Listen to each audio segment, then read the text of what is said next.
Hello and welcome to Never Seen It, a podcast about movies we've never seen yet. My name is Trent. I'm here with my wife, Betsy. Hello.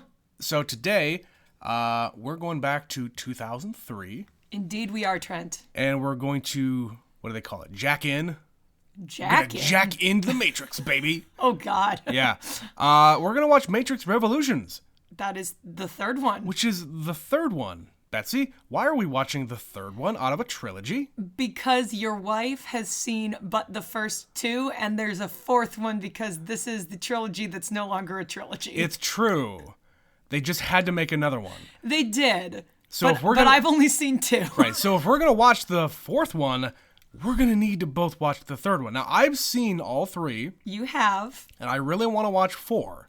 Yes. But we're not going to be able to do that. You want to take me on this journey with you. You need to see this through. So, Betsy, how in the world did you just see the first two but not the third one? Okay, so first of all, I saw the first Matrix movie in like 1999, so very soon after it came out, because this was the first DVD I ever saw. And I think that is consistent with a lot of people. Oh, yeah. So I saw that movie right when it came out or soon after. But only after it came out on video? Right. I didn't see it in the theater because I wasn't old enough and no one would take me. Okay. All right. So I'm, 14 or whatever years old, thinking this is the coolest movie I've ever seen. Sure. Then a few years pass and they say, oh, we've got 2 more coming out. Same thing. I was like old enough to go see it because these are rated R movies. Yeah. But I didn't really go to a lot of movies. Like, I barely knew how to drive. I was a senior in high school. I was working all the time. And I don't know. I think it just kind of boiled down to I didn't want to ruin it because I so loved the first one that I was really apprehensive about making any sequels. And then they punch out 2 in a year. Yeah. And it was the year I graduated from high school and I was starting college. So I think part of it was I was preoccupied. Okay. And you didn't want to sully the image and the love of the first one. Correct. So I only saw the second one when you and I started dating. So I think maybe like 10 years ago, something like that. 9 or 10 years ago, we came back from a road trip. We were in the car driving home. And we probably... we started talking about The Matrix, and I said I'd never seen it. She dropped the bomb of saying she hadn't seen 2 and 3, and I had to speed home so that we could watch at least the first sequel. Yes, and we got home, and we watched the second one. And that was the only time I had seen it until we just recently watched it. So Betsy and I sat down within the past week and rewatched the first 2. Yes. Matrix and Matrix Reloaded. We're going to do something similar to how we did the John Wick sequel when we watched that. We watched the first one beforehand. We kind of recapped that, and we came into the second one and watched that. We still haven't watched the third one. We will get to that eventually. But so Betsy, what's your history with watching the first one? So the first Matrix movie I have seen many times. Many, many, many times. Yeah. So this is one, I don't even know, I think I owned it, but somebody in my family owned it. And it was one that was always kind of on. So I watched it a lot in high school. And then I kind of stopped watching it for a while. Like, it's something I throw on occasionally, but I have seen it many, many times. It does start to age a bit. Like, I mean, a little. You see the special effects, you see all the special things about it, and it gets old after a while. It's still cool. It's still cool. I think some of that has to do with the fact that this was the first movie to do a lot of those things, and it's been overdone and copied so much. Especially back in that era. Right, that now you go back and look at it, and it's like, it's kind of cheesy. It's cheesy, but only because it's been done to death. Yeah. But yeah, I always thought it was really cool. Well, Trent, what are your thoughts about The Matrix? What is your history? Because you've obviously seen all of these. I have, and I was similar to you. I didn't see The Matrix in the theater because, of course, I was, in 1999, I had just moved and I wasn't old enough to go to a rated R movie, and I wasn't really into pop culture at all. Like, I didn't watch movies when I was in high school. I went to very few movies in high school. So I didn't watch The Matrix until I was out on DVD. and it was one of the first ones that I bought. And you talk to anybody who grew up in this era, The Matrix was probably one of everybody's first DVD purchases. It was like the first major release, Yeah. widespread. Because if you want to see something like this movie that is like all digital and the special effects are cool, you want to see it in its original format, in a digital format that isn't going to be eaten up by a tape player. Correct. You know? Remember when we used to watch movies that could literally be eaten? Yeah, I do. If things went wrong. I lost quite a few of them because our tape player was shit. But yeah, I had the same kind of thoughts. I thought it was really cool. I also thought like the music was very interesting. People don't really talk about the music in Matrix movies, but so this one and the second one, I think the soundtracks were just fantastic. Electronic, and then in the second one, there's actually some songs you might know. Yeah. They like licensed the music for a couple of tracks. Right.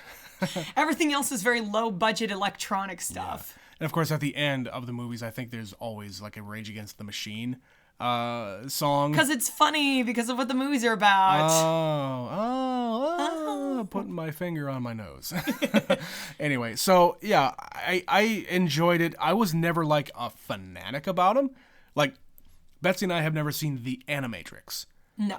I started to watch them, and I fell off halfway through the first like section of them. Because they're all like vignettes. They're all very small pieces, is the Animatrix. And I started to watch the first one, and I didn't get it. But of course, this was like the mid-2000s. So like you watched the second one with me. I watched I think the second and third movies, again, not in the theater because these came out in 2000. These both came out in 2003. Right before we started recording, Betsy told me that they both came out in 2003. It's like, that can't be right. The first one must have come out in 2002. No. What? They came Why out would they do that? the beginning and the end of the same year. Yeah, but they did the whole Hobbit thing where they filmed the two sequels back to back in conjunction. Honestly probably why they did it this way, because this happened at the same time. Think about that. This was being filmed at the same time as the Lord of the Rings trilogy. Right. And that's insane. Just timeline wise in my brain. Those cultural touchstones are very separated in your mind, but they happened at the same time. Right, because the Matrix trilogy had basically concluded before the Lord of the Rings really started to get its momentum going. Same year, Trent. Same year. Well, sure.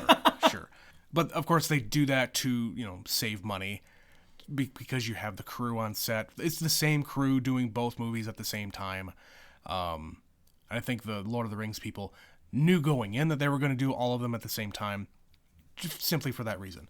Like, they only had these spaces for so long. Right. Like in These are New epic Zealand, movies. New Zealand is a very small country. You can only have this space for so long. They need that. Every citizen in New Zealand had a piece. and Lord of the got a Rings. piece and wasn't extra. Surprised Taika Waititi and that gang wasn't involved in somehow. You sure? Because I don't know. Brett McKenzie is in it. He is? You didn't know that? No. Yeah, Brett McKenzie is one of the elves in Lord of the Shit. Rings. We're going to have to go watch that. We digress. It's true. But yeah, we're a couple of nerds here. We like this nerd shit. And again, I said it before, I wasn't a fanatic. I'm not super into like a lot of the sci-fi, cyberpunk kind of shit. Like I enjoy the legitimate hacking kind of movies, which this is very much a part of. Like, I remember seeing something about Reloaded. Like, Trinity is like hacking into the power plant, and the stuff that she's typing in there is like real like strings of code. So they took it to a literal place legit. to a degree. It's legit. So before we actually go and watch the third movie in this damn trilogy, let's kind of recap here just for the folks who are listening that don't want to go and rewatch 6 hours. Yeah, those other two movies before we cover this one. So first one, everybody's kind of seen. Neo. Yep, so it's the future.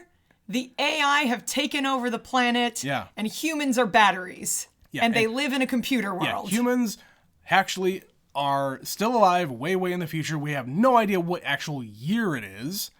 And yeah, they exist to continue the existence of the machines. Yep. They create, humans generate heat energy from their bodily functions, and they use that heat to power their power grid, I guess. Yep. Whatever, for lack of a better term. But some people have escaped this. There are still humans who were born outside of the Matrix. Yeah. But yeah, basically the Matrix is a digital world that is enslaving the minds of humanity. Yeah. And Morpheus and his crew are a bunch of hackers, quote unquote, that go around freeing people from the Matrix. Yeah. Specifically Neo, who is Keanu Reeves. And there's because this prophecy. There's a prophecy that there is one human attached to the Matrix that can free everybody. Yep. Like, I'll say this. These movies have a huge, huge Jesus syndrome. Oh, yeah, it's a savior thing. Everything here is a Jesus thing. Oh, so, it's even worse in the second one, but we'll get to that. We'll get to that. Yeah, so the Matrix is this computer-generated world. It's a simulation, basically, of 1999, or whatever the machines think of 1999. Everybody goes about it in their own ways, but the machines have full control over everything that happens, to a point. And they have their enforcers. In this case, they call them the agents. The agents, and they're all Agent Smith. Well, everybody has their own Do they really have their own? Smith is one. Is probably a Jones and a Johnson and a Williams and things like that. Right. Played by the impeccable Hugo Weaving. Hugo Weaving. Again, he made this fucking movie at the same time as Lord of the Rings. We were talking about this when we Yep. watched the first one. Yep. He made those movies and these movies and V for Vendetta in 6 years, guys. Uh-huh. Think about that. Dude had a streak. Jesus Christ, man. Come on. Yeah. So he's the antagonist. He is basically the enforcer, like you said. He's looking for the people who don't belong here. He's trying to capture them. He's trying to, stop the trouble. They can be anybody at any time. yeah. So, and Agent Smith is the special one because he starts to misbehave. He's for kind lack of a better term. not gained consciousness because they have consciousness, but Yeah. he's just fed the fuck up. So he essentially says, I don't want to continue doing this. I don't like being here. Like, my programming is forcing me to do these things, but I don't want to do them anymore. And it's bullshit, so Yeah. I need to destroy humanity so I can be done with it. Yeah, so he becomes this rogue program that starts to fuck up everything else for everybody else. Yep. So by the end of the movie, Neo kills Agent Smith, but you can't really kill a program in the Matrix. They just kind of get copied over to another thing, and they override another thing, which is why when I think when they take over the bodies of other people, those people are now dead. That's my assumption. Yeah. But yeah, so there's some betrayal, some people die. If you die in the Matrix, you die in real life. So Neo dies, quote unquote, but he can't die because there's a love story, and Trinity was told by the Oracle. There is an Oracle who is prophesizing all this. She says Trinity is going to fall in love with the one who's The one. So she falls in love with Neo. And Neo isn't actually dead, and he becomes the one, and now he can see everything in code. He's the big hero. End of movie. So that's kind of where we leave the first one. Yeah. There's a lot more to it, but that's the meat and potatoes.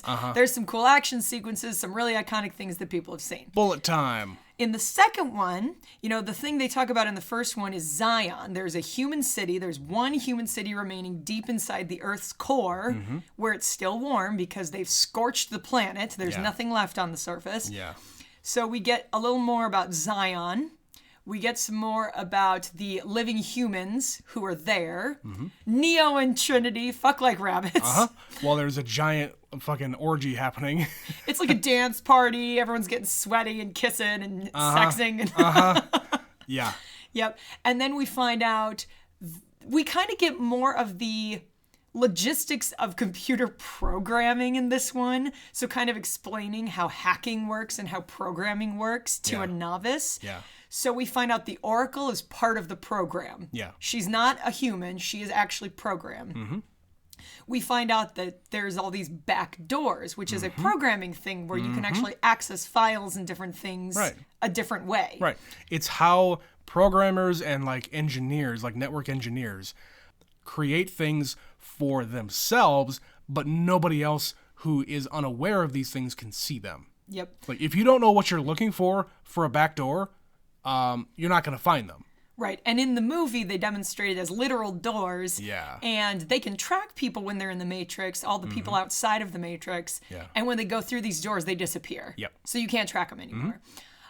We are reintroduced to Agent Smith, who has basically become a virus of sorts. Like, his programming has altered. Yeah, he's infecting other programs in the Matrix. He's infecting other people in the Matrix to copy himself over and over and over and over again. But the other thing that he can do, if he is infecting somebody who is visiting the Matrix, like a human who has inserted themselves in the Matrix, but can leave the Matrix, he basically is driving them insane. His mind is inside their mind. Yeah, so at the end of the movie, and we're going to get into the third one here eventually, but at the end of that movie, he overwrites one of the people, one of the humans who was in the Matrix.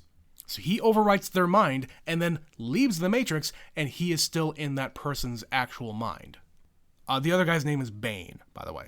For lack of time here, let's just say they're both in a coma, but Agent Smith is lying next to Neo, but he's in the body. Of Bane. Yeah, he's in the body of Bane. Yep. So, and then there's some other things. So basically the whole plot of this one is they kind of get to the root of what's going on, and we find out that the one is not just a singular thing. The one comes around every so often. This is cyclical.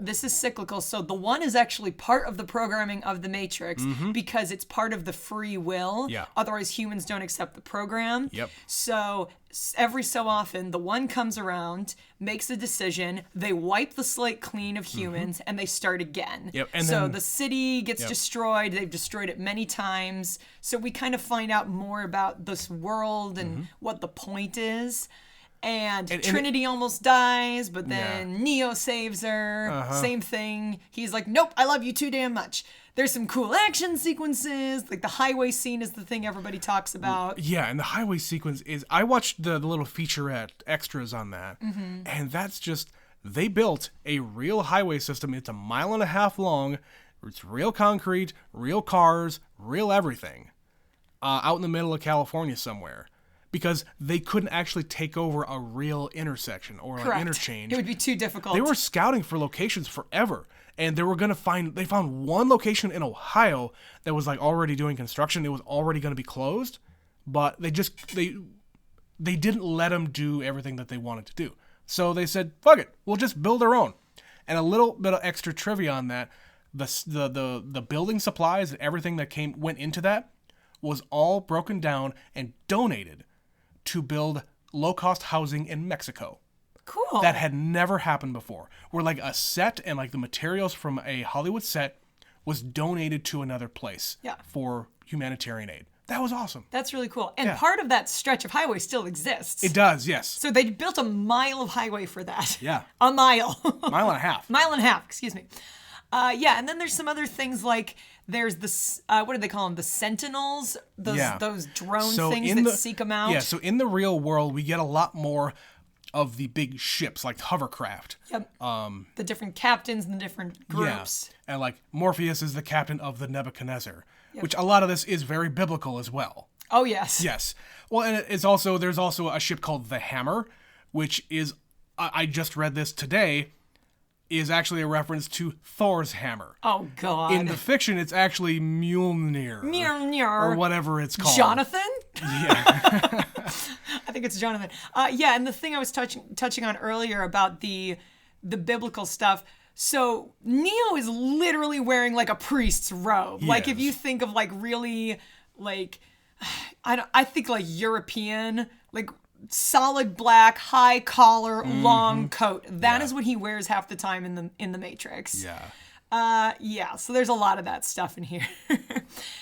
The Sentinels, we get a lot more of that. They're coming to destroy the Nebuchadnezzar. So they literally bail ship. The ship is destroyed, but Neo has suddenly accessed something and he feels the machinery outside of the Matrix and he is able to like destroy them outside of the Matrix. Right. So now we've got some real hero shit happening. Yeah, and but the effort puts him into a coma. Yeah. And I think this is kind of where the Matrix jumps the shark.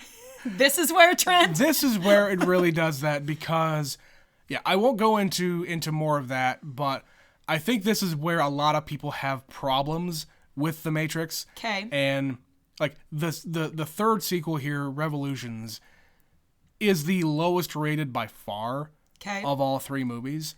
I don't agree with that. I don't think it's a bad movie. I think there are definite problems. I think they spend way too much time on other things rather than on the overall story. Like, there's a big fight, there's what Neo goes off and does, but like, you're hardly spending any time in the actual Matrix in the third one. Which I guess kind of makes sense based on where we left it. But I don't... Amazingly, after almost 19 years, we just passed the 18th anniversary of this movie. Yeah. I don't really know much. I know the big thing. Okay. So spoiler alert, kids. Sorry, they die. Which is why maybe the fourth one is called Resurrections. Right. So I do not know the context of how or why. I don't know where the world is left. Yeah. I don't know if anybody else dies. I don't know what happens in this movie. Like I said, weirdly, the major thing I know, and I don't even think I heard that until a few years ago. Really? Somehow I managed to dodge that bullet for a very long time, Okay. not to bring up a Matrix metaphor. But yeah, that's it. I have no context for the rest of this. I don't know if we're introduced to new characters. I don't know what other actors show up in this. Yeah, I'm going into this relatively blind. I didn't love the second one. I was commenting when we just rewatched it where I'm like, there's like a lot going on here, but nothing is happening. Yeah, the set pieces are really cool. Yeah. But like as a story, There's not much going on. No, it's just excuse for an action sequence. Yeah. So I kind of expect more of that. And then we'll see. Yeah. And those are kind of my thoughts. That's what I know. That's my experience. That's a long intro we just did. It's a very long intro to cover two different movies that are very old. So, yeah, we're going to go watch The Matrix Revolutions, and we will be right back.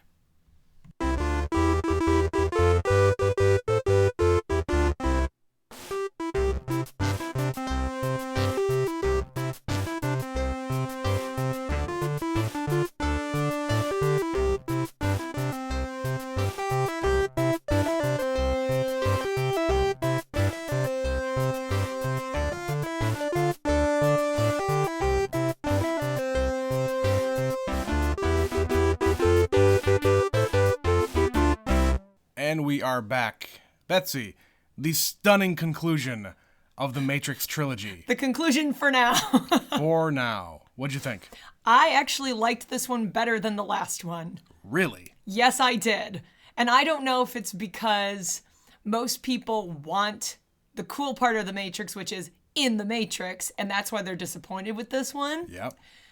I actually was more compelled by the story. Like, I thought the action was cool. All the cheesy action that was all computer animated from the first one, or from the second one, that really bothered me. Yeah. You didn't have that in this. The big Smith fight that Right. looks awful In by the comparison. second one, Neo fights hundreds of Smiths, and it is early 2000s garbage. Yeah. Garbage. Now, you got exactly one scene of that in this movie, but it's in the rain, and the rain helped conceal And it. it's dark. And it's dark. So that was actually a lot better for me. It wasn't so distracting.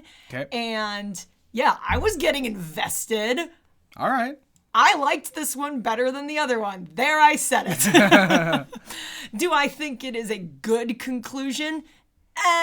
It kind of... It is a conclusion. It is a conclusion. Yeah. It sort of tapers off, and it's that thing where it's like, well, we did technically fulfill the prophecy. Yeah. Not by the definition, the way the architect Yep. in the second one said he had to. It's the prophecy that was told to the people. Yeah, there Now- will be peace, the war will be over. And the one will end the war. Yes. Yes. But of course, what Neo finds out in the second one is that they basically wipe the slate clean. The machines destroy Zion. The one selects a small group of people to repopulate. Yeah.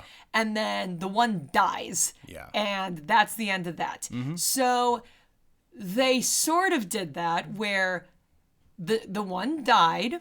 They did wipe the slate clean, but instead of killing everybody in Zion, everybody there gets to live. Yeah, and the machines are no longer going to come after them. But the Matrix is still a thing, and the war, for now, has a fragile peace. Yes. So by that, the prophecy has been fulfilled. Yes. So now I understand.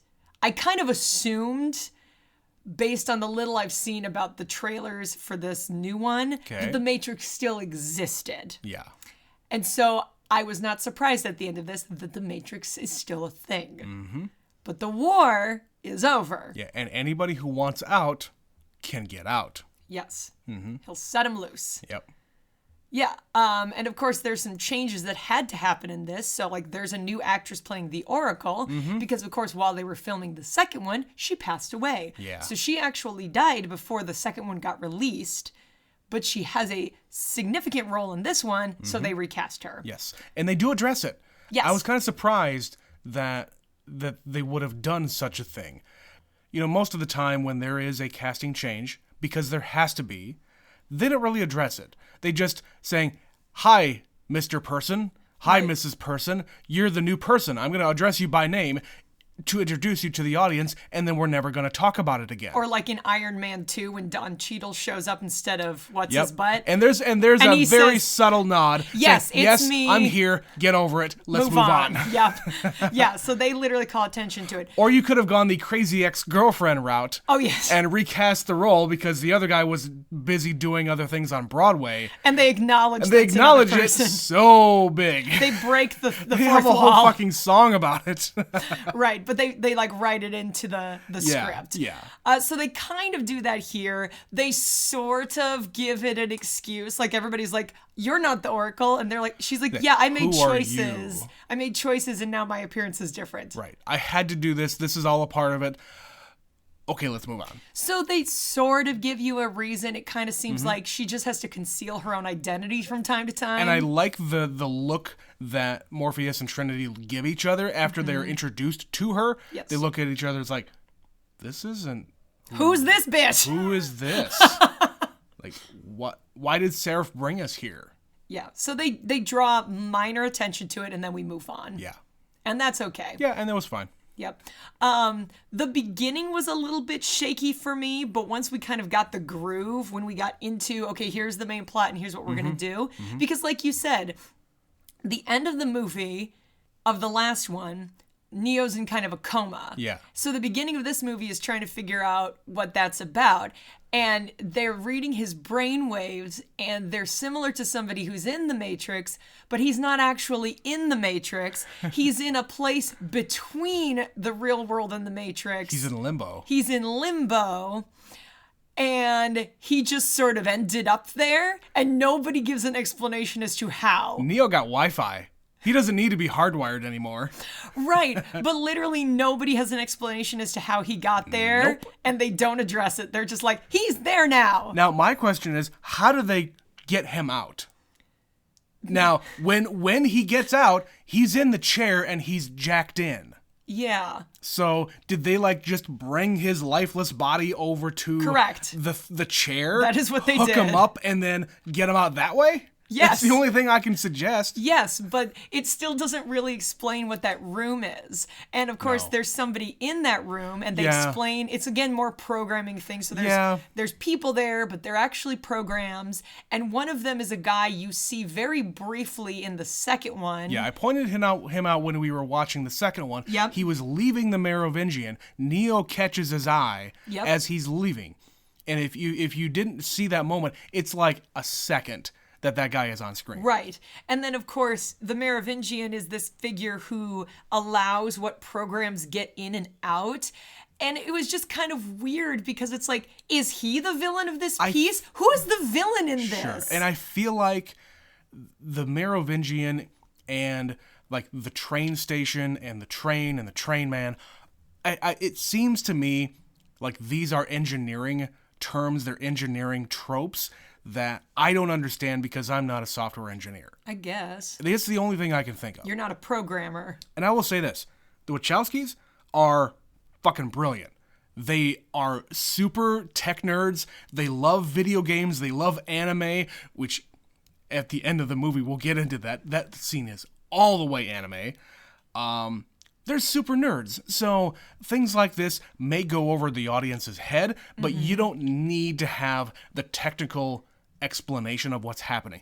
The only thing you need to know is software and hardware. People, living things, those are hardware. The machines are hardware. Yes. What we're talking about here is all software, which is how Smith is able to take everybody over. He's rewriting their software. He's a virus. Yeah, he's rewriting their software. Yep. And by the end of the movie, the software is his downfall because Neo hooks himself up to the machines and they have a hardwire They have access. a firewall. They have hardwire access to the Smith program, and they got him. Yep. So What you're saying, this is some tech IT nerd's wet dream. it really is. It really is. And I wiped the virus. I'm the hero. Right. I was able to capture the virus behind the firewall so that they're not Without able to ruining get the out program. without having to completely dismantle the kernel and all of this other stuff that anybody my brain melts a little bit when I think about it.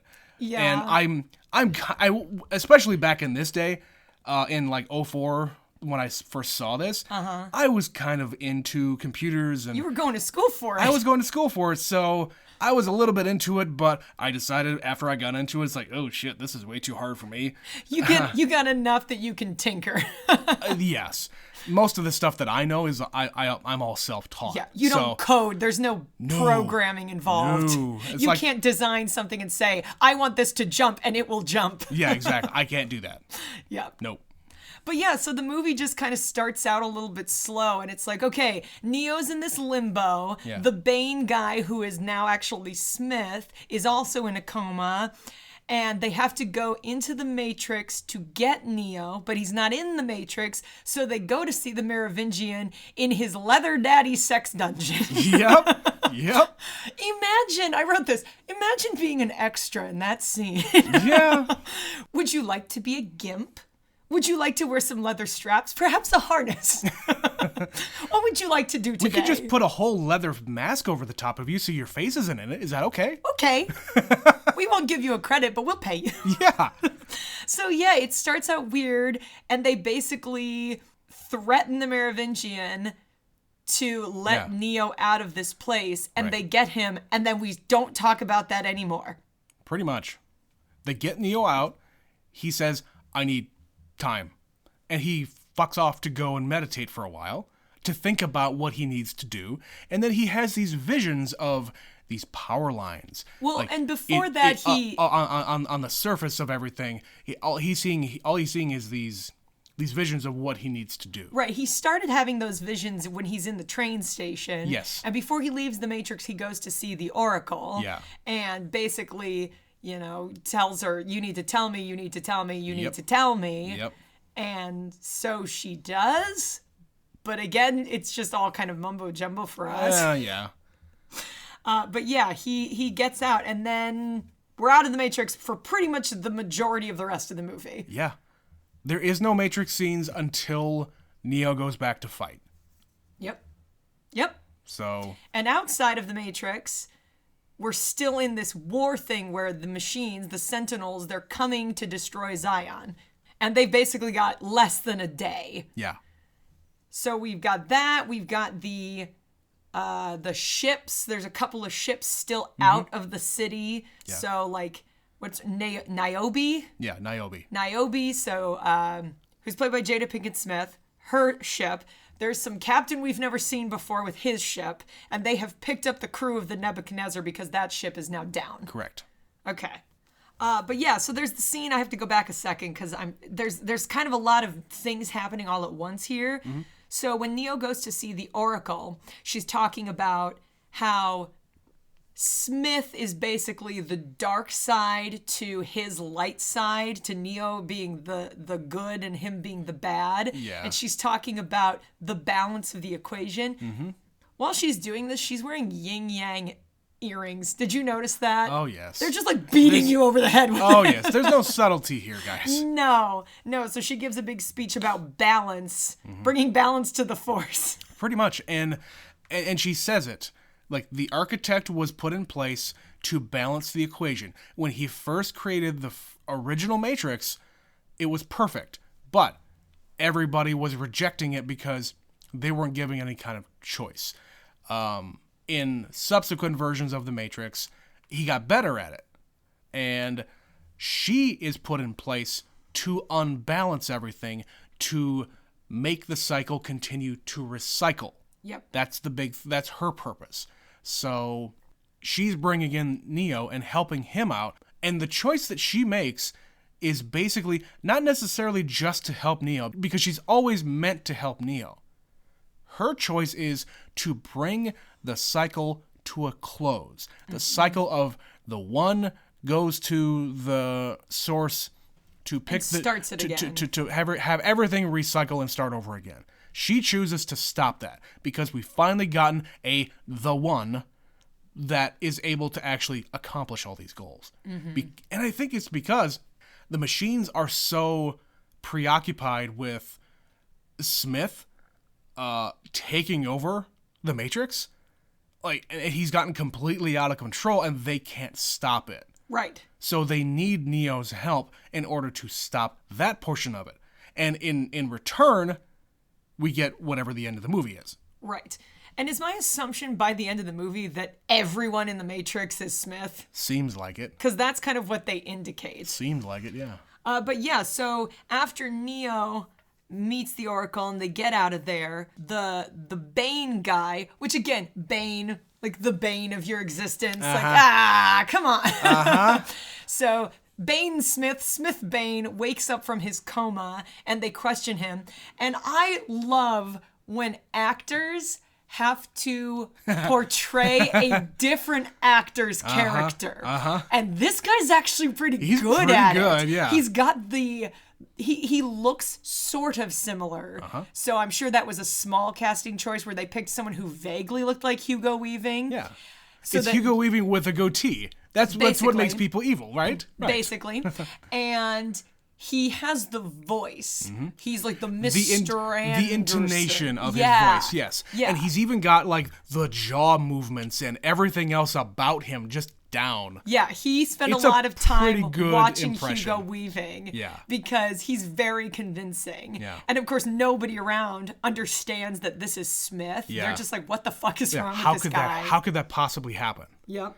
And then inside the Matrix, Smith finds Seraph, who is like the spokesperson for the Oracle, which is again like Seraphim, which is one of the angels who sends messages. Anyway, Jesus stuff, religion. Yep. So he is like the spokesperson for the Oracle, and her protector and her protector. Yeah. And so I was a little confused here because they didn't actually show it. Did Smith also infect Seraph? Or did he just keep him out of the way and we never saw him again? Yes. So we don't actually see it happen because when they go into her kitchen, one of the Smiths repeats what Seti was told. Was something about cookies need love just like everything else? Okay. So that's actually Seti. Okay. The little girl. Okay. I kind of wondered that, but I wasn't 100% because it gets very confusing when everybody's a Smith. It's true. And yeah, so the Oracle is sitting there and she allows herself to be infected and now and he's going through his whole logic, like the computer logic. It's like, okay, if you put these cookies here, it means that you were expecting me. But did you know I was going to do that if I just randomly throw the cookies against the wall? But if you knew I was gonna do that, why did you even bake the cookies and blah blah blah blah blah blah blah? Yep. So he's just going through his thing. And she just says, just do what you're here to do. Yep, quit wasting my time. Which is exactly what she wanted to have happen. Yep. She wanted him to copy her over because then Smith absorbs her power. Yep. To foresee things. Yes. Now he is the Oracle. He is the Oracle. He has absorbed all of that power. And at the end of the movie, he actually says, oh, I've seen it. I was standing here and then I said this, and that's where we find out, oh, that's actually the Oracle Smith. Okay. Yeah, and by the end, they show it, but it like doesn't click right away because Yeah. there's so much to pay attention to. She sacrificed herself in order to help Neo in the final fight. Yeah, there's a lot of speeches she makes about choice in this one. Yep. Everybody has a choice. You have a choice. I have a choice. And the choices we make choose us, and we choose them or choose our The choices. problem is choice, Betsy. There's so many choices in this world. Yeah. Yeah, and then when we're back in the council in Zion, you pointed out somebody to me who's on the council. And I had yeah. seen them from a distance. They don't draw attention to it right away. But I was like, that person looks familiar. And you pointed out it is Dr. Cornel West. Yes. Tell the listeners who Dr. Cornel West is. He is a renowned philosopher and professor of all sorts of different things, mainly philosophy. He has appeared on a lot of different panels. He's usually on and he's a really smart and funny guy. Less so, he's been less prominent these days, but yeah, he's just a very outspoken dude, and he's actually on one of the commentary, he's actually on all of the commentary tracks on the DVDs and the Blu-rays and whatnot. So it's him and one other philosopher just talking about the dogma and everything else surrounding the Matrix and the writing of it, and like pointing out all of the different references to different religions, not just Christianity. Oh, I'm sure. So if you're interested in hearing very, very smart people talk about these movies, listen to us. Seek out those commentaries. Don't listen to us. And yeah, it's very fascinating to just hear them speak and like pull out the different references and talk about them that way. And of course, they probably just said, hey, you want to be in this movie? By which point he'd already done a commentary and he said, oh, hell yeah. Yeah. So he's got kind of a bit role in this. Yeah. One of the other characters that we met in the second one that shows up in this one. So there's a crew member, pilot on Neo's crew, Link. His name is Link. He's an operator, not a pilot. An operator. And his lady friend, his wife, his whatever, she is simply known as Z. Z-E-E.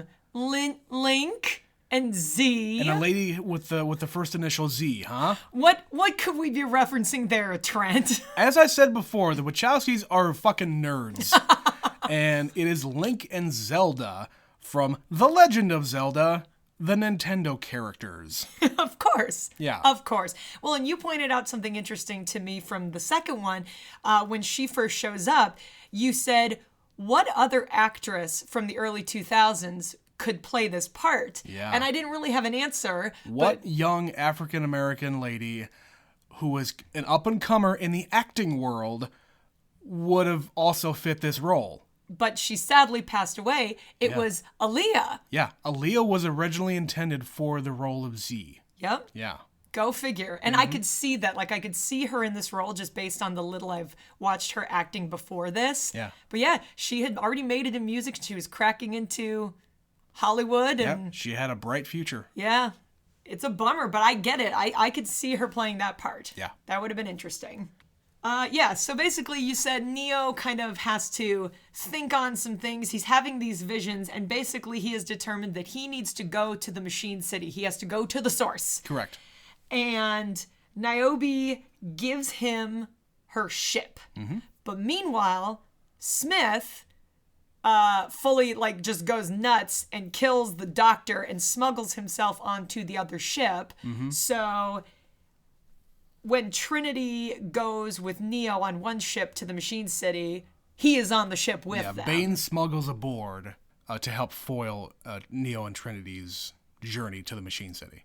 Right, and he doesn't even know that's where they're going. I think he's just out to kill Neo because that's his prime directive at this point. Sure. And yeah, Trinity doesn't understand it, and Neo doesn't understand it, even though he keeps looking at him and saying, Mr. Anderson. Right, and the only person that has ever said that is Smith. Exactly. So it finally clicks in his brain, and they have a big showdown. So he already got Trinity and locked her up downstairs. And then the two of them have this big battle. And let me tell you, if you had epilepsy, that whole scene might have given you a seizure. Yeah, there is a whole lot of lights going on and off. Oh, yeah. Yeah, and Bane has like there's a gun. They have one of those electric guns and it's shooting everywhere loose. And there's a wire and he shoves it in Neo's fucking face. Wait, that didn't come from the gun. That was just like one of the pipes. No, that's what I mean. Yeah, it cut loose a wire. One of the pipes came loose and it's electricity, and he puts it into his fucking eyes and he blinds him. Yeah, so his eyes are fucked now. Neo is messed the hell up. Yeah, and I was saying while we were watching this, this gets bloody. Like this more than any of the other ones. Yes, there's no sex in this one. There's some boobies. There's some boobies. But this one's also blood versus the other ones where it's all just action. Sure. And it's kind of more PG-13 violence where there's no blood. It's just violent. Yeah. This is more R-rated blood. The other ones is just like people getting punched in the, like getting bloodied in the mouth, but it doesn't last. Right. But yeah, so this is where it gets kind of different because Neo is blind, but he can see. Yeah. So he can't see things. He can only see offshoots of the Matrix, machines. He can see the electricity, basically. Basically. So he can see Smith's being inside of Bane. His aura, if you will. And he's able to defeat him. Yeah. By hitting him in the face with a pipe. Well, sure. He piped him. Well, and he can see his movements without actually having the ability to see. Yeah. So there's these big chunks of this movie where you get a whole lot and then you're cut off completely from certain people. So when Smith goes to the Oracle and he turns her into the Oracle, that is the last time you see him till the end of the movie. When Neo and Trinity have this happen and he gets blinded, they're going off to the Machine City. This is the last time you see them until the end of the movie. Yeah. And then the next big chunk of time, we're in Zion. It's the big battle. It's like half an hour. Yeah. Where it's just chaos. Yeah.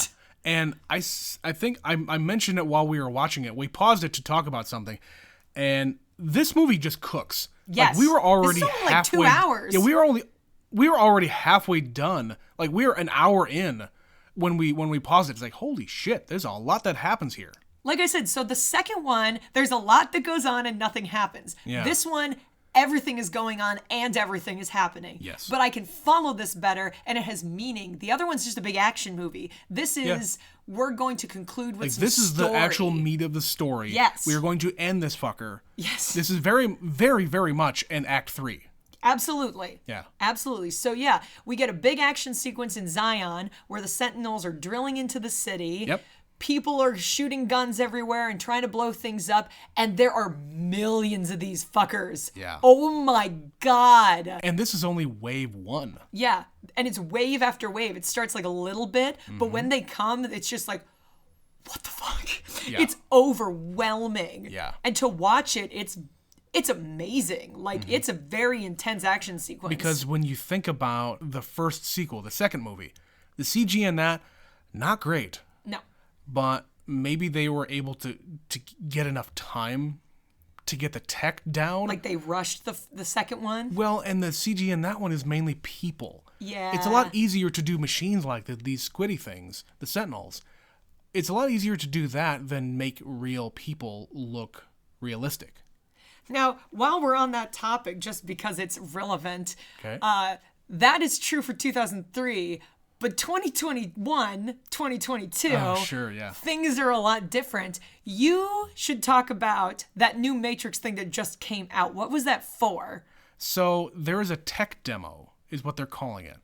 I can't remember the actual name, but if you own a PlayStation 5 or an Xbox Series X, there is a demo you can download for free that is basically a virtual world of The Matrix. It's a promotional piece for the new movie. But it's pretty much from the first movie. But it's like The meat and potatoes. it's like it's taking scenes from the first movie and recreating them in this game engine that look photorealistic. If you didn't know you were looking at a game, you would have thought you were watching the movie. When you played that for me, I was like, the fuck this is? Yeah. The fuck this is a video game. I don't believe you. Yeah, it's a video game engine that they created just for the promotional purposes of the movie, number one, and of the engine. Yes. Because if game developers are out there looking at this engine, seeing what it can do, and you choose to use it, holy shit, I'm going to be able to make an awesome game with that. So yes, that leads me to believe that the new Matrix movie has a lot better sequences, Yeah. quality, Yeah. than what we've been watching. But I hope it keeps the spirit of the original, where it is like that bullet time thing where the camera's going around the person. That's all practical. There's no CG there. No. It's just stitched together shots, camera shots. What you could do in 1998, Right, 9. Right, and there's a lot of different like wire work and whatnot. I want them to just try to keep as much of the core of that as possible, Yes. and not just have crazy bullshit CG on screen like crazy. George Lucas. I'm sorry. Right. I had something in my throat there. Right. So, like Betsy, we've talked about this before. Betsy and I love practical effects. Absolutely. And I can understand if you want to do like a little bit of CG to help that out, to make it more realistic, to fit it in that world. But for the most part, I want real ass shit. To make it as simple as possible. Yep, it's more believable. But that being said, to go back to the movie, Yeah. the flood of Sentinels looks amazing. Uh-huh. Because the machine tech, the machine CG, they've got. Yeah. And it is highly effective.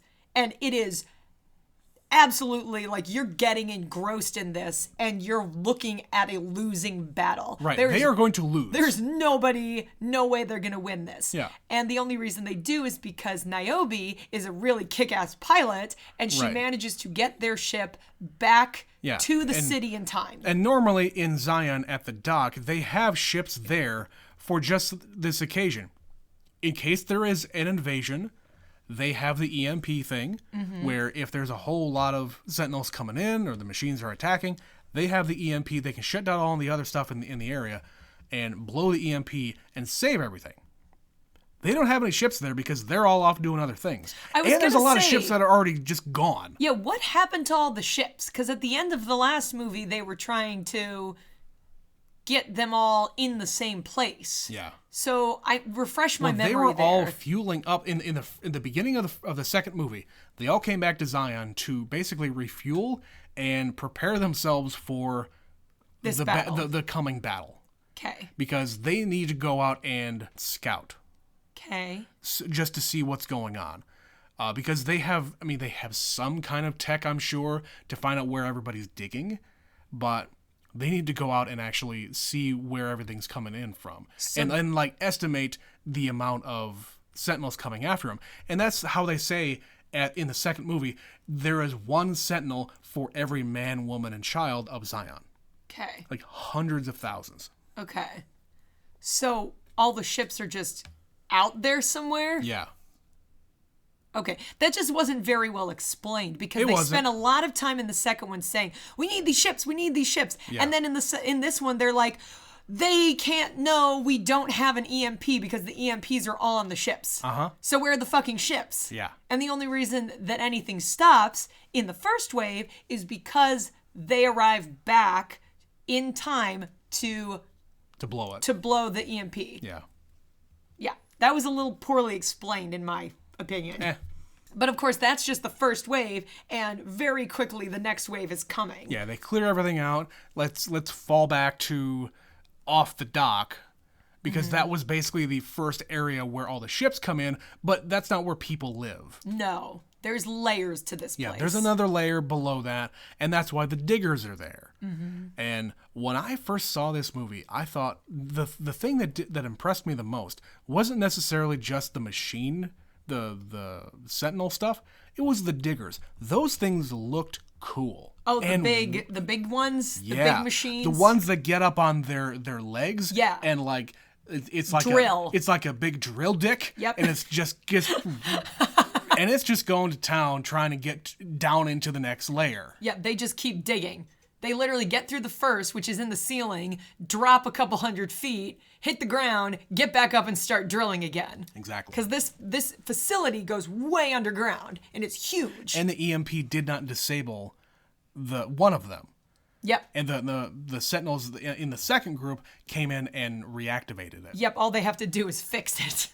So at that point, they know they're just fucked. Exactly. Like, they don't have any more weapons that can take that thing out. Like, they don't have any other ships that are available. So, yep, at this point, Neo is their only hope. Pretty much. And they have to get to that damn city. Yeah. And, of course, Neo and Trinity do reach the city. Yeah, we cut back to them flying. They're on the surface. They're flying around. He sees the 3 power cables, I guess. Sees, quote unquote. Sure. Because they kind of show it a few times. Yep. And it's like glowing, Light. warm light. Yeah. He says, you should see a few power cables. We're going to follow those to the machine city where we need to go. Yep. And then there's these huge machines that they are flying right into. Yeah. But the only way to get around them is to go above them. Right. Well, there's ships that are like firing at whatever ship. I don't know the name of the ship. The one they have. The hammer. I think they have the hammer, yeah. Okay. They fire these bomb things at the ship, and Neo is doing his weird force thing where he's putting his hand out and destroying all these bombs that are being thrown at them. But there's too many. But there's too many. He can't handle it because there's sentinels on him and blah, blah, blah. So he goes, go up. The only thing we can do is go up and over him. Yep. And that's what she does. And again, we're on the surface of the Earth. Yep. So you see all the fields of humans. You being see grown. the growing humans. You see the machines. You see everything there. But then you also see the sky is all lightning. Yeah. Because they nuked the fucking planet. And the sky is now eternally dark and full of storms. Yep. So yeah, they fly through a lightning storm above the clouds. And they have this beautiful shot of clear sky. Just a glimmer, a brief moment where Trinity can actually see the sun for the first time. Also, that would fuck you up. Yeah.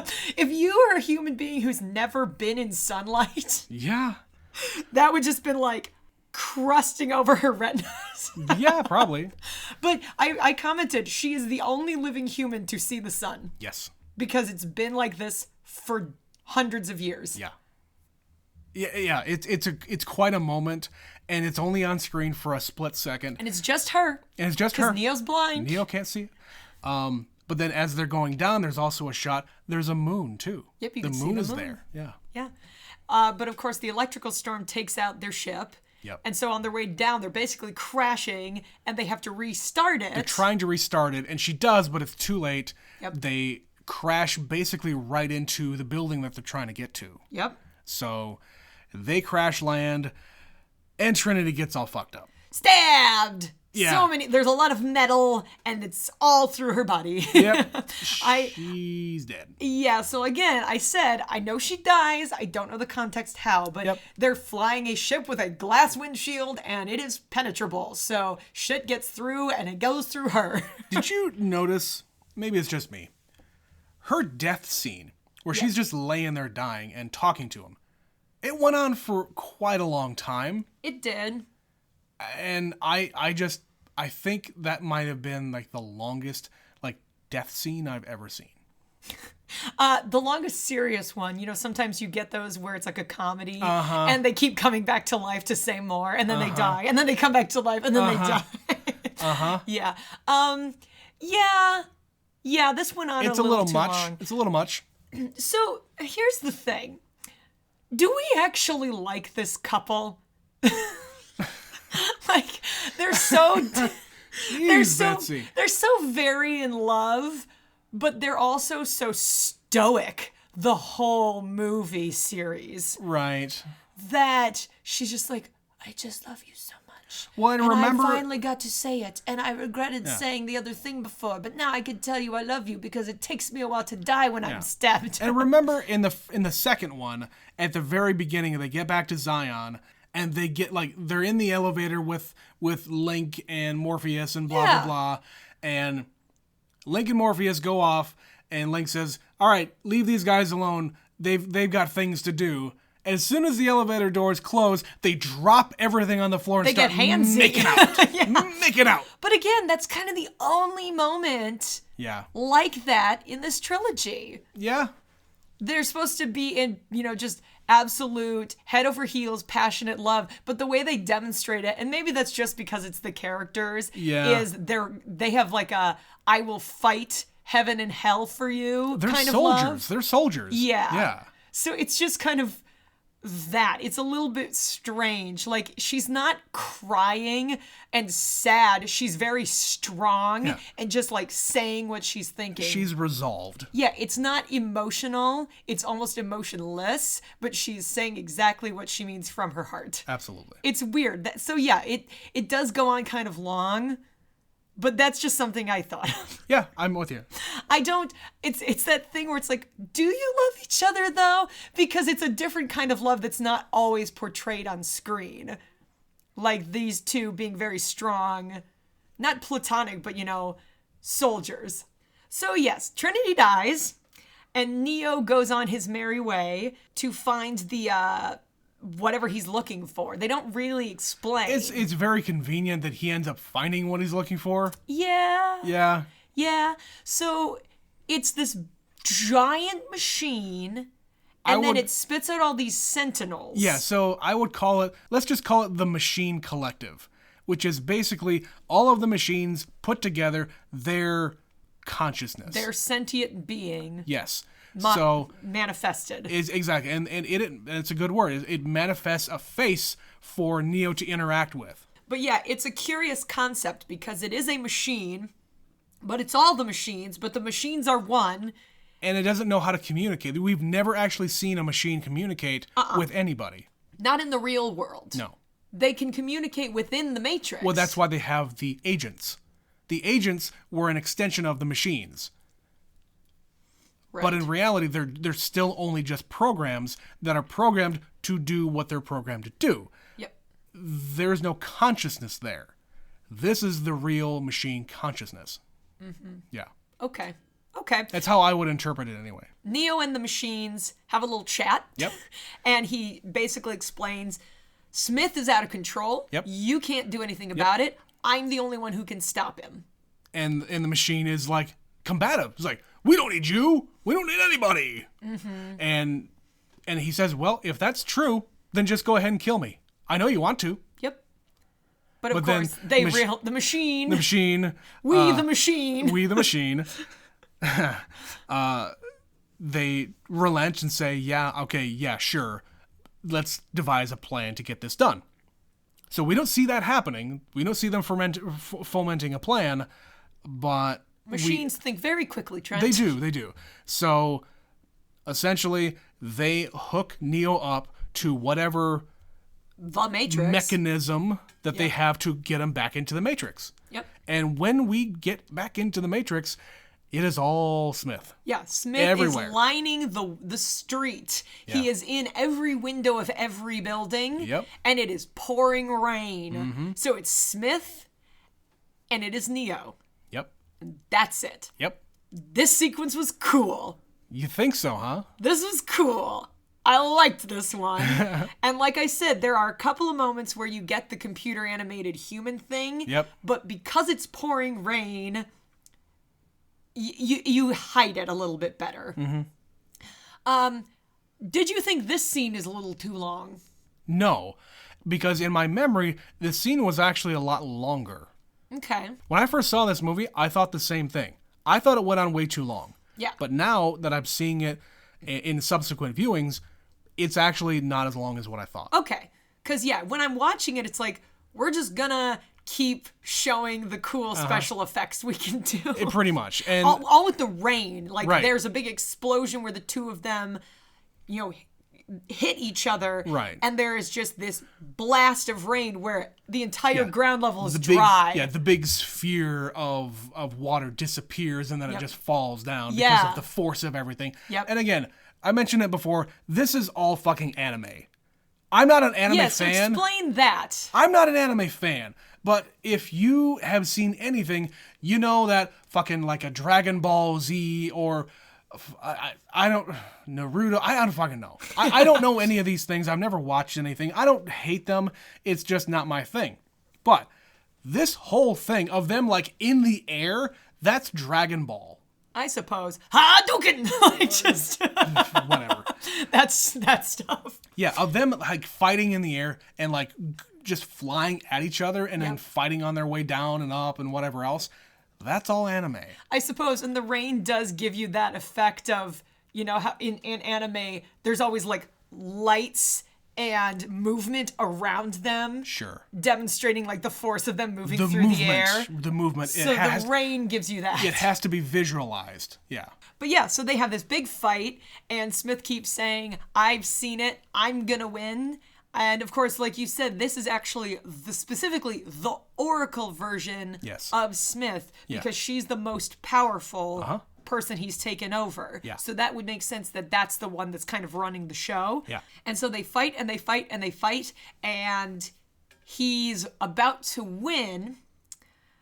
And he keeps saying, I've seen it, and I'm going to win, and this is my world. And Neo, again, it's all about choosing and choice. Like, why do you keep fighting? Is it for love? Is it for this? Why do you persist? Yeah, he doesn't understand. I'm a program. I don't understand. Yeah, because I choose to. I know I can't win because I can barely even beat you, and there's however many millions more. Right. I'm not going to be able to beat them too. Yep. So he just keeps being a very persistent little bugger. Yep. And then he just ultimately lets Smith infect him. Yeah. And there's a big reveal there too, because right when he's standing there saying, I was here and I saw this and I was here and I said everything that has a beginning has an end, which is exactly what the Oracle said to Neo. Yeah.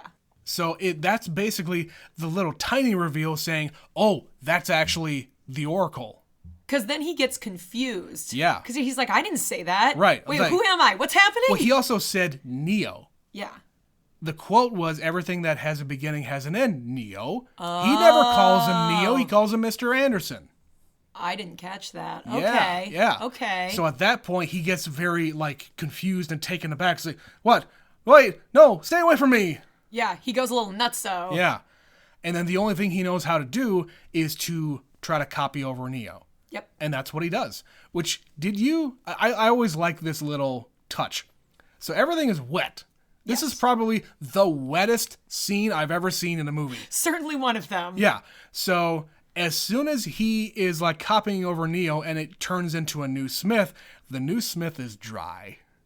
And becomes wet over the course of a little bit of time. Oh, no, I didn't notice that. Yeah. But that makes sense. Yeah. He's new. Yep. He's got a fresh set of clothes. Yes, indeed.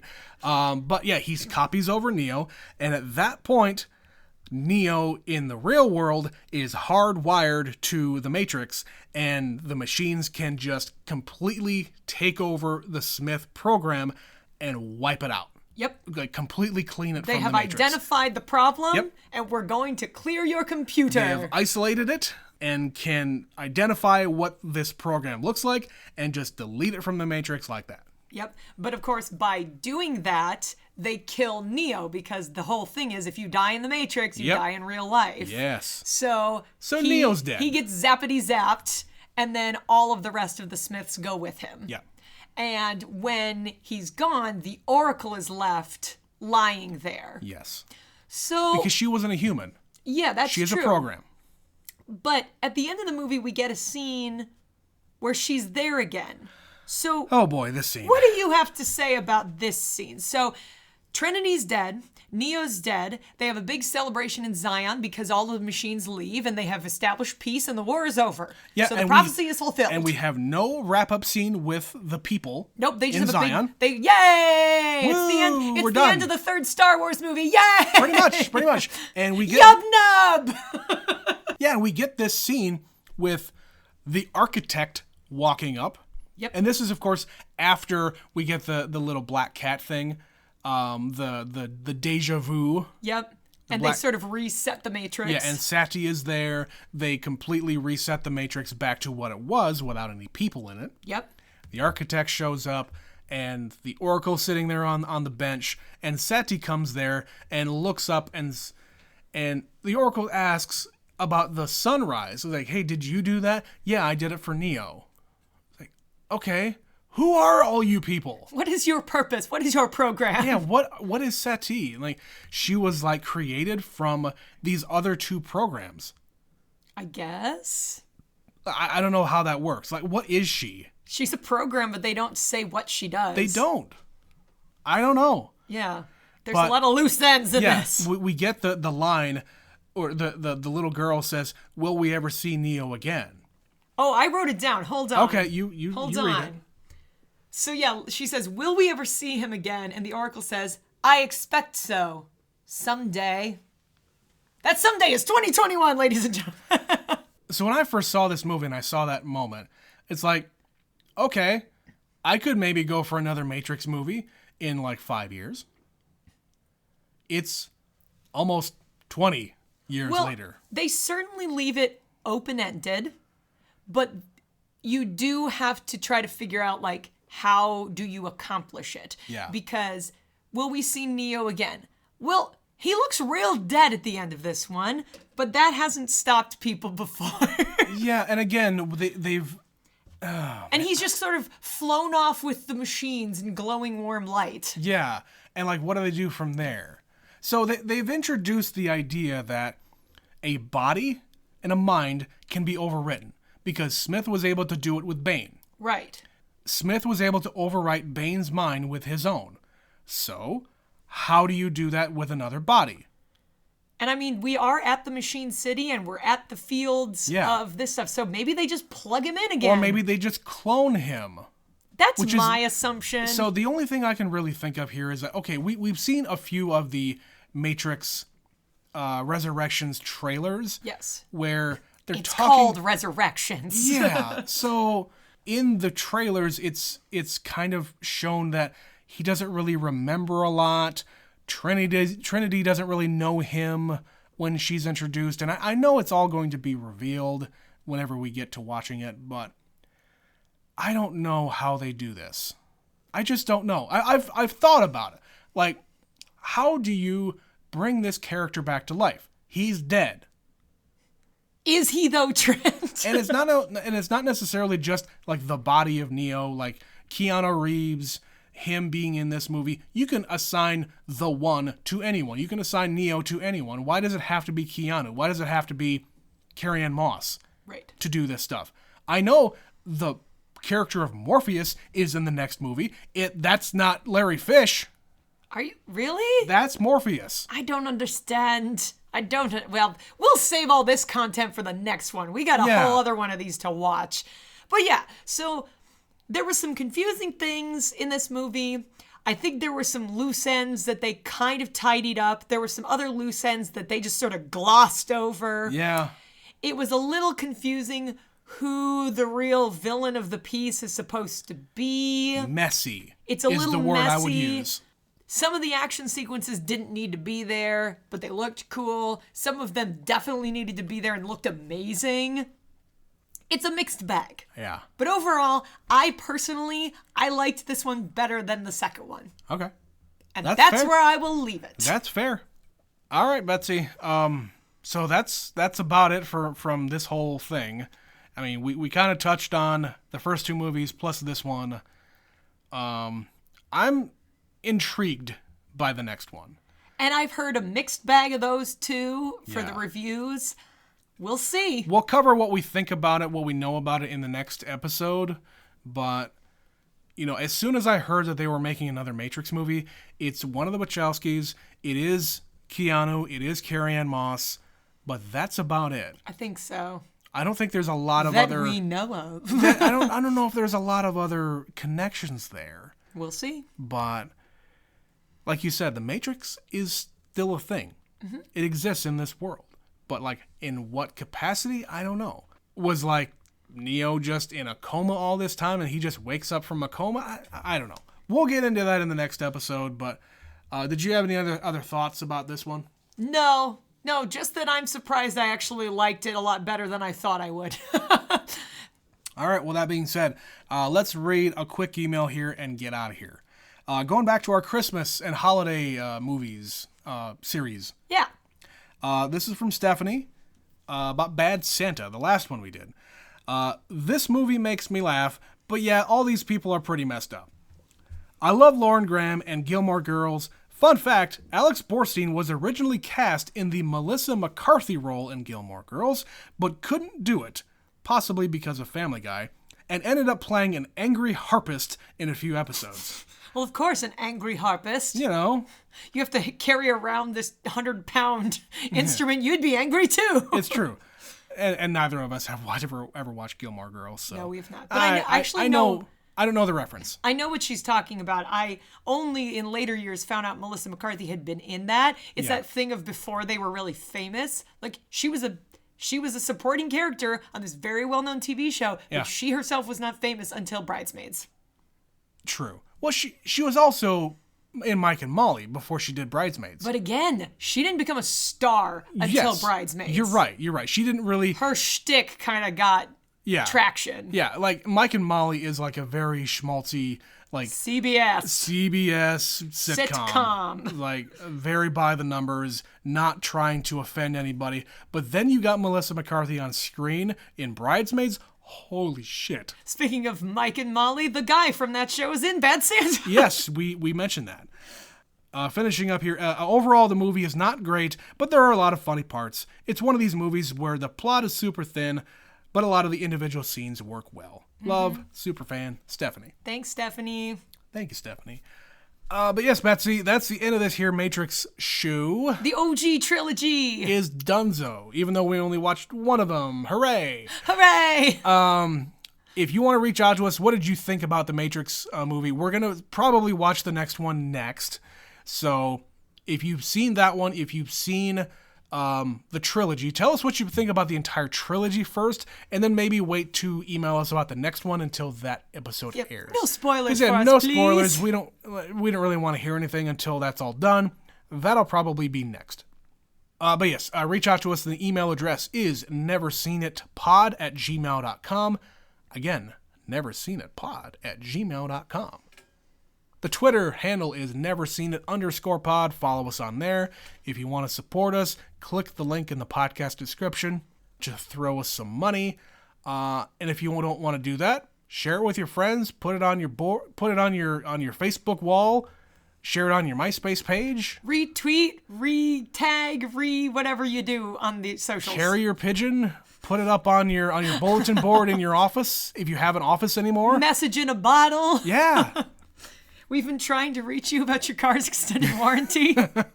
You know what I've been getting lately is calls about, hey, we want to buy property. I got one of those this afternoon. Uh-huh. Don't sell them your property, guys. It's a scam. It's a huge scam. Don't do it, guys. Anyway, that's the end of the show. This has been Never Seen It. My name's Trent. My name's Betsy. And we'll catch you next time on another episode. Thanks, guys. Bye-bye.